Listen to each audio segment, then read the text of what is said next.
Hey guys, welcome back to another video. Well, we are back at it again because today, once again, we're going to be talking about the state of California versus the DOT.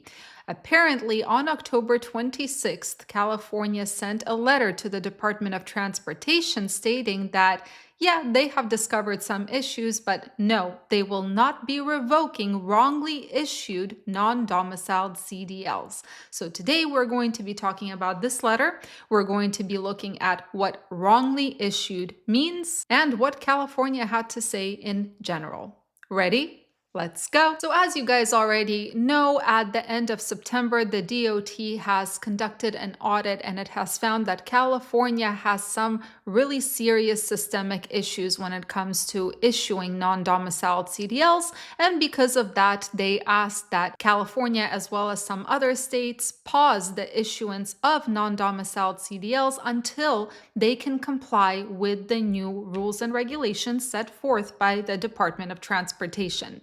Now, this forced California to do an internal audit of their system. So first of all, when California did that internal audit initially, they outright deny breaking any federal law and instead say that they have faced some technical issues. What did they find? Well, they found that out of the 65,000 non-domiciled CDLs that were issued in the state of California, 20,000 of them were issued where the CDL expires after the applicant's legal stay in the United States. So what does that mean? Let me give you a very, very simple example.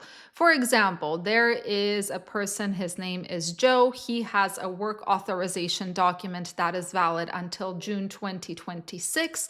But when he goes to get his non-domiciled CDL, that CDL expires in June of 2029. But here's the kicker. California claims that it was completely okay and legal for them to issue CDLs that expire after an applicant's legal presence in the United States. Why? Well, they argued that federal regulations only required that CDLs and commercial learners permits had dates between which the CDL or CLP is valid. That meant that under federal guidance, CLPs had to expire. CLPs are commercial learners permit. Those had to expire within 1 year of issuance, and CDLs had to expire within 8 years of issuance. And California actually stated that there is no rule on the books that states that these licenses were not to outlast the legal presence of the applicant. So yeah, again, as a reminder, California found that 20,000 of the 65,000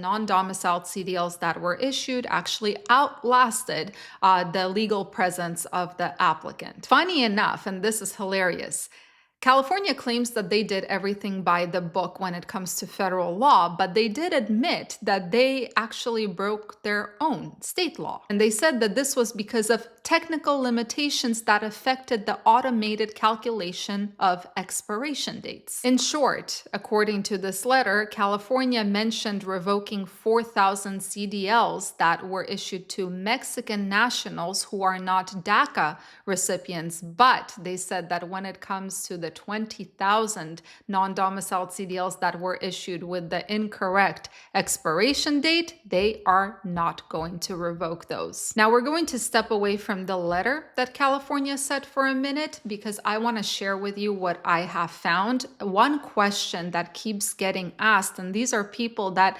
really, God bless them, they see the world as a good place, a place where rules and regulations are followed. This is me a lot of the time, but since I started digging, I started realizing that, yeah, maybe it's not that simple. The one question that is being asked is, how is it possible for a CDL to be issued through some shady process? So after some digging, I can finally answer that question. We already know for a fact that there are cases where a CDL school bribes a DMV employee and gets their students CDL, students who were not properly trained, or we have also heard of people outright purchasing a CDL. It has been written about in the news. This is something that is already proven. But are there other methods that people might be using? Unfortunately, yes, there are. I was scrolling through TikTok just a week ago, and I accidentally stumbled upon a video of this lady who used to work in the California DMV for a couple of years, as far as I know. And the video was a short about how fraud is rampant in the California DMV when it comes to issuing CDLs. Now, I reached out to this lady to just find out if she would be open to telling me more. Haven't heard back from her yet. I'm still keeping my fingers crossed because she definitely gave some really interesting insight. So, what is the reason that she gave for the fraud that happens when it comes to issuing CDLs in California, in this case, because that's where she worked? She said a phrase that I could not understand at first. She said that the DMV is not the only one who decides whether to issue a CDL or not. So I started digging, and I'm going to be showing you a lot of things right here. I started digging and I found that California has a program called the ETP program, Employer Testing Program. The Employer Testing Program allows the road test portion of the CDL to be conducted by an outside examiner, not the DMV itself. All right, so how does it work? So a CDL school can apply to become part of this ETP program, and then they can conduct the road portion of the CDL test to determine whether the student passes or fails. But like this lady said that worked at the DMV, if you're a CDL school and you're testing your own students, there is no real motivation to test accurately, right? Because your goal, especially after what we found out about CDL mills, is to get as many students those CDLs as possible. So once the examiner from the school tests the student, they issue what is called a certificate of driving skill, DL-170 ETP.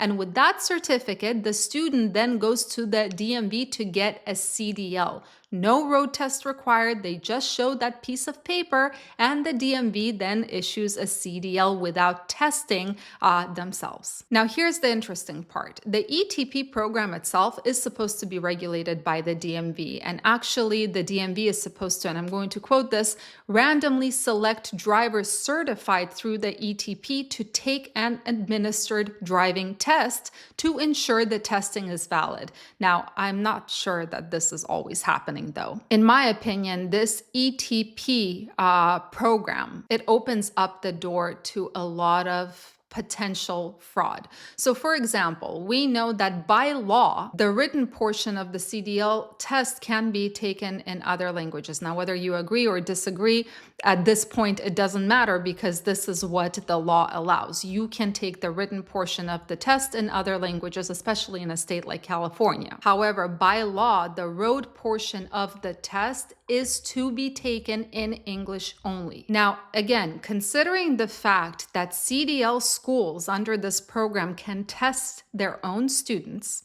considering the fact that we already know a little bit more about what these CDL mills are, the fact that they are self-certified and their only goal is to push out quantity versus quality when it comes to students, would it be such a crazy theory to think that these CDL schools are performing the road portion of the CDL test in another language other than English? Nor would it be crazy to theorize that the road portion of the CDL test was performed inadequately just for the sake of pushing through as many students as humanly possible. Again, there is a stark difference between a state-certified CDL school, which provides like 160 hours of training, and a CDL mill that is self-certified and its only goal is quantity over quality. I don't know. This is something to think about, and I'm going to be the first to say that I do not have proof that CDL schools are testing in another language when it comes to the road test. This is just a theory that I came up with based on the fact that this lady who worked in the DMV is saying that there is fraud. She did bring up the fact that the DMV is not the only one who determines whether you are going to be issued a CDL or not. And of course, based on the fact that in the news we see how much fraud is happening when it comes to the issuance of a CDL. So what do you guys think about this ETP program in California? Do you think there could be a possibility of fraud happening there?